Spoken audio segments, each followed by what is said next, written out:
বাড়ি গেছে যে অর্কেস্ট্রা রয়েছে, ও গেছি যাই সেটা গুদুর অর্কেস্ট্রার দিকে আরও রাস্তা তারতাছি, হঠাৎ করে তার দেওয়া পাইলাম।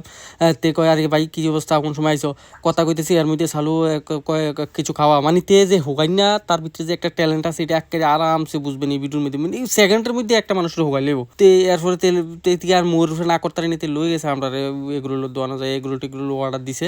আসলে ঘটনা হয়েছে লগের মেহেদরা হোগাইনা টোকাইনা থাকলে খানা খাওয়ান যায়, তেই কই যে হোগাই না কিন্তু ভিতরে তো আমরা একটু এমনি খুশি আসলে খাওয়ান যায়, এরকম একটা হোগাই না আপনারা ভালো লগে একটা রাখবেন। এবার এগুলো টেগুলো লইয়া খাইতেছি, এর মধ্যে দিয়ে তারে ওখানো দিছে না, তে সেগুলোটার মতো দাঁড়িয়েছে, আমি কি তারে তারে দেওয়ানোর আগেই আমি এগুলো খাই আবার স্যান্ডউইচ লিয়ে এলেছি। এবার তে আমার থেকে তে যে খানা হয়েছে না, তে আমার তো এই স্যান্ডউইচটারও হোগাইতে হয়েছে, মানে কি ধরনের যে পাবলিক। আচ্ছা যাক, এরপরে সবাই এগুলো টেগুলো দিছে, খাইছি টাইছি, খাই এটা ফুংরানি করতেছি। এবার দিয়ে দুটা ইংরেজি দিতে কথা কয়, চালু এতে কয় ইউ শুড বি ডাইট, এতে কয় নো আই এম ফিট, মানে কি একটা তোরা এত ইংলিশ কেমনি পারস। এরপরে অর্কেস্ট্রার কিতা দেখবো মানছে এই খেলা দেখতেছে, এদিন সিএসকে আর আরসিবির খেলা আসলো, খেলা টেলা দেখিয়া এরপরে আমরা ফুংরানি কইরা পাইতে এসছি।